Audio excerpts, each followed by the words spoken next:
Hello there. Have you ever wondered why you're so fascinated by serial killers? Have you ever wondered why people are so interested in true crime? Have you ever wondered why the true crime genre is so popular? Have you also ever wondered why people romanticize serial killers and women fall in love with them? If you've thought of any of these things at any point in your life, you have come to the right place. Hi, I'm Ash and welcome back to my channel. If you're new here, hello and thank you for subscribing. I just wanted to always make a YouTube channel and I'm finally doing it. And guess what? I got a new microphone, which I'm so excited about because I was just using a little lapel microphone and it was really annoying when me and Luke were traveling and trying to vlog at the same time. Luckily, Luke has a very overpowering voice that travels well, but mine does not. Anyway, I want you to grab your cup of coffee. I've got mine here that's already half drunk because I've been trying to do an intro for ages. So grab it, get settled in, and let's get into the video of why society is fascinated with serial killers.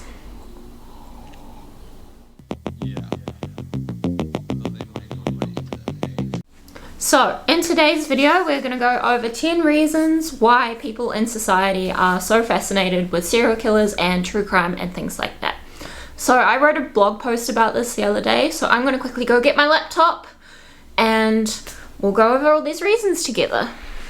Now, the reason that I wanted to do a video like this is I've been kind of experimenting with different styles of video. So, vlogging, travel vlogs, I guess unsolved mystery, things like that. And I noticed kind of like a pattern. So the story time videos do a little better than the other videos.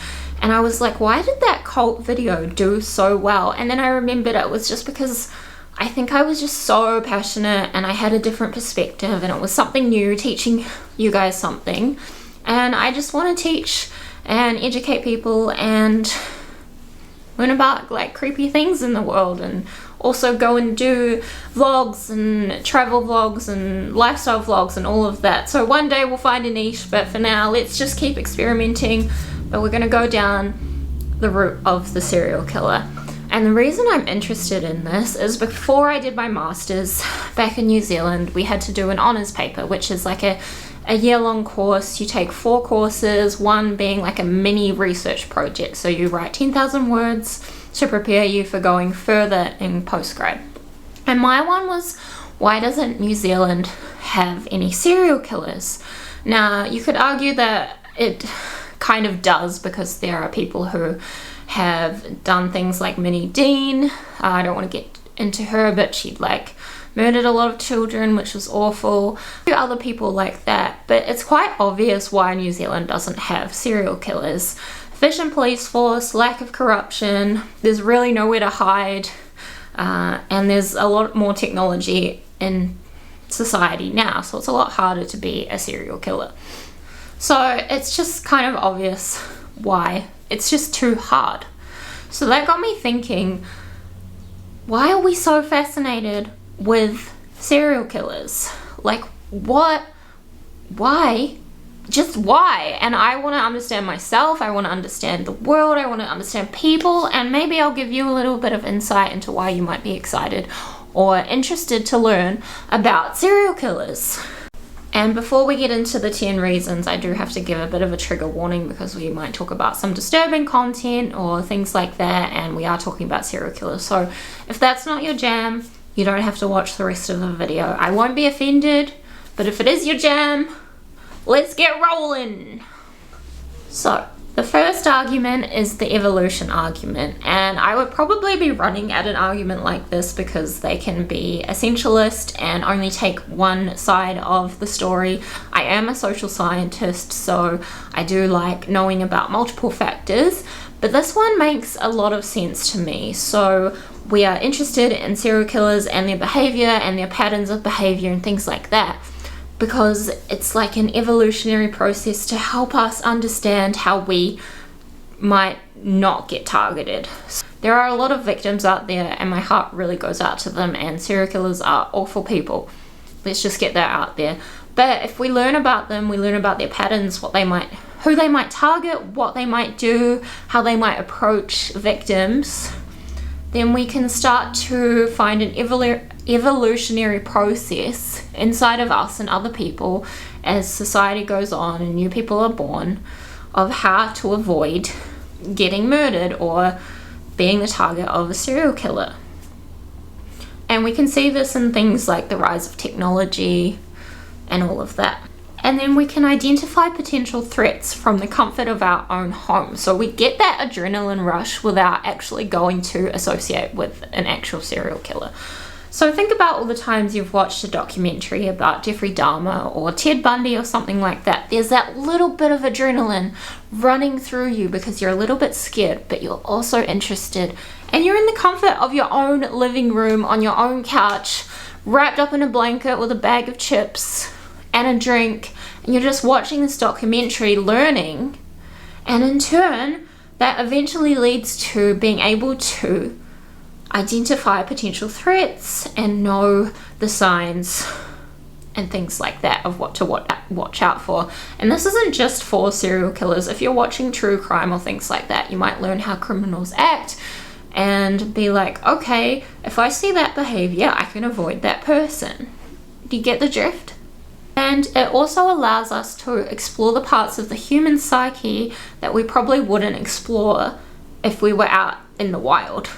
And that, of course, comes from Carl Jung, who wrote about the human psyche. It's super interesting, so look him up if you want to know more about that. Reason number 2, psychological intrigue. And I guess this one is similar to number 1, but it's also important. So this is the idea that humans are just really intrigued by serial killers, especially because they provide insight into how our minds and how our brains work. So not all of our brains are like wired this way, and there's that whole nurture versus nature debate, which I would argue is both. But there are some very interesting commonalities between serial killers. So when I was doing my research long time ago, I think this was like 2018, I was looking at like the top 10 serial killers, so like the most famous prolific ones, and they all had these commonalities that happened to them as children. So their parents were abusive, they had like mommy issues, they weren't well looked after, they were bullied, all of those things they had in common. And yeah, both nature and nurture are important, but I just find that interesting. I would also say having psychological intrigue into things like serial killers can be important for profiling, psychologists, learning more about the human mind as well. And it probably will help criminologists in the future, and also like things like the FBI and all of that help them. If we're interested to learn more about them, we can help prevent or limit it in the future. Reason number 3 is morbid curiosity. And I know that sounds like a mouthful, but hear me out, okay? I also think this one kind of explains itself. So this is the more natural curiosity of who we are as people. I know curiosity killed the cat, but it's also important to be curious and have a childlike sense of wonder and curiosity about the world, because it helps us learn about things. Have you ever been driving and you see up the road there's been a car crash? How many times do you want to drive past and have a sticky beak? 9 times out of 10, right? You're interested, you want to see what's going on, what happened. It's just a natural morbid curiosity that you have inside you, and there's nothing wrong with that. The only thing that is wrong is if something is happening and then the bystander effect occurs. And a little side note here, to get away from the bystander effect, if no one calls emergency services, just take charge and tell someone to do it, because then they will just do it. It's a little tidbit I learned from psychology. And I have one example from my own life of this, is back in 2010, Christchurch had the first big earthquake, the one before the 2011 one, and I really thought I was dreaming, but in the morning, Mum and I decided to go for a drive, which is now the red zone, and have a sticky beak at these houses. Probably not a great idea. We probably shouldn't have done it, but that's just one example in my life of morbid curiosity. in those houses to fall down. I'm sorry, I'm laughing. I use humor to cope with things, okay? Reason number 4 as to why we're interested or fascinated by serial killers is the idea of social comparison. So what I mean by this is we often compare ourselves to each other. We compare ourselves with stereotypes, all of that jazz. That's something we all do. Sometimes it's bad, sometimes it's good. In this scenario, it is quite good because we can be like, oh, I'm not like that, so my life is a lot better. Or I would never do that, so I feel better about myself. Like a way of self-regulating your emotions or things like that. And it gives us the illusion that we are safe and that we are normal. Reason number 5, I was going to do 10 there and I was like, we're not there yet, but reason number 5 is historical impact and forensic interest. Now this one hits close to home for me because when I was little, I really wanted to be a forensic scientist. And yes, that probably explains the fascination with cult serial killers, anything like that. But I just wasn't good enough at chemistry, biology. I did really bad in those papers in high school, and then I couldn't do it at uni. I did linguistics in first year. It was honestly the hardest paper of my life, and I thank you to my friends for helping me pass that paper.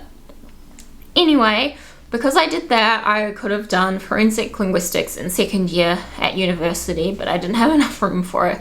So there really hasn't been any sort of forensic opportunity for me. Maybe one day, maybe someone will be like, hey, come be a forensic scientist with no forensic science degree or whatever. I am a social scientist, so I guess I can just say that. Anyway, studying serial killers and their crimes is important for the evolution of profiling and law enforcement. It helps them, so it helps limit crime, as I said before, and some of these kind of overlap with each other, but that's okay. Like, they didn't know what a serial killer was in the 1970s or 1980s. Like, they kind of knew, they knew what was happening, but they didn't have a term for it, and I would say this has been going on for like ever, like since the beginning of time, although I don't know when that was. But there's always been serial killers, so once you have a label on it, you know what to look for, you have a definition, and then you're like, right, let's narrow down our suspect list. So it's just important for profiling and things like that. Or if they catch like another criminal who's done a minor crime but also has ties to a bigger crime, and it turns out that they were a serial killer that they were looking for like 5 years ago. It helps. It helps to be interested and have a historical impact and an interest. Like, wasn't there a guy on TikTok that played dead for like 60 days and then got a job on CSI? Like, how cool is that? I don't want to play dead for 60 days, but imagine if you just posted videos like that on TikTok and then someone just gave you a job. Like a dream come true. So we're up to number 6, and this one is media portrayal, and honestly I should have put this as number 1. I don't know why I didn't, but the media will romanticize serial killers. They will also put fear-mongering into it. You know what the mainstream media are like. And it's not even just the mainstream media anymore. We get like our news from everywhere. We get it on our social media feeds, it's on TV, it's in our face, blasted 24/7. So there might also be a little bit of desensitization sometimes. So we're like, oh, let's learn about that. Why not? But it is something that the media just have a frenzy with, and they love it. They lap this shit up. And then it's even in our popular culture. Like, how many books, movies, TV shows can you think of right now all to do with serial killers? There is a lot. And I tell you, a lot. I'm sure there's some right behind me. Actually, I don't have a book on a serial killer. I moved countries, okay? I haven't bought a lot more books.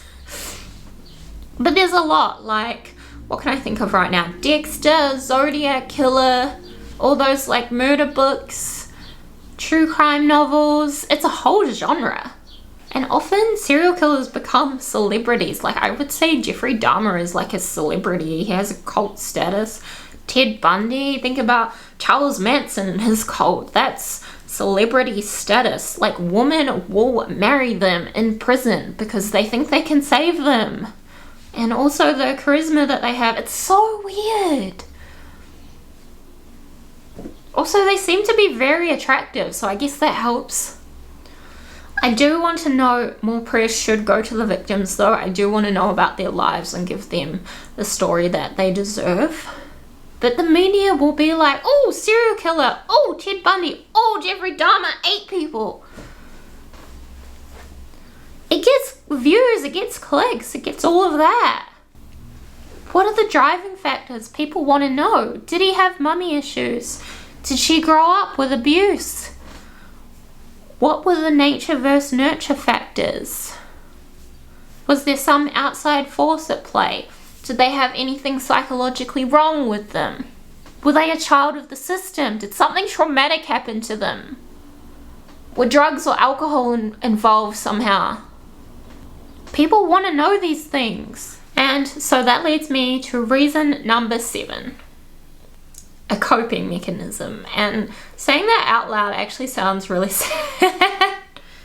But I said it, and some people will watch serial killers for their own coping mechanism and their own way of dealing with the anxieties of the world, their own anxieties. Maybe they want to step into the world of the serial killer for a day and just see what it's like without actually becoming the serial killer. I know that sounds weird, but it happens. And often serial killers will commit crimes as their own coping mechanisms from their own anxieties and their own trauma and things like that. There is a bunch of research. I will link down my blog post, which has a few links to a few like master's theses, not mine, like other people's, that are really interesting and look at serial killers. Reason number 8. Social commentary.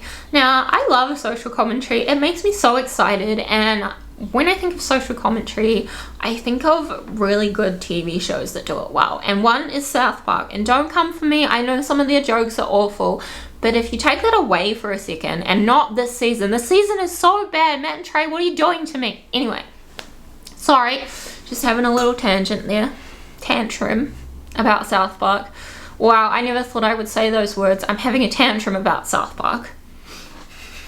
Anyway, the social commentary in South Park is really good. Think about all the stuff they did with Trump, things like that. Like, it's talking about the world in a powerful, funny way. And yes, there's some really awful things in there too, but take that all away and you've got great social commentary. Parks and Recreation, that is good social commentary too. And what does social commentary allow us to do? It allows us to explore broader social, cultural, economical, political phenomenons and factors and things like that, so we can learn more about the world. So how do I relate this back to serial killers? Well, if you think about this, where do we find serial killers? They are often in the lower SES areas in the world. They're often in areas with high crime rates. They're often in areas like with lots of homeless people. Did the serial killers grow up poor? Did they have issues with mum and dad? Did they have a mum and dad? Did they have an abusive older brother? Did their parents harm them in any way? Those are all social and cultural factors that play into what becomes a serial killer. And I think it's important that we need both sociology, psychology, and maybe a little bit of philosophy thrown in there too, to really understand serial killers. Oh, and criminology, obviously, and law enforcement, all of that. There's all these multiple factors going on. It's just not one thing as to why serial killers are serial killers, and it's not just one thing why we're interested in them. Okie dokie. That brings me to reason number 9 of society's fascination with serial killers. And this one is deviation from social norms. It makes me laugh when I talk about social norms because back in like 2016, I think that was my third year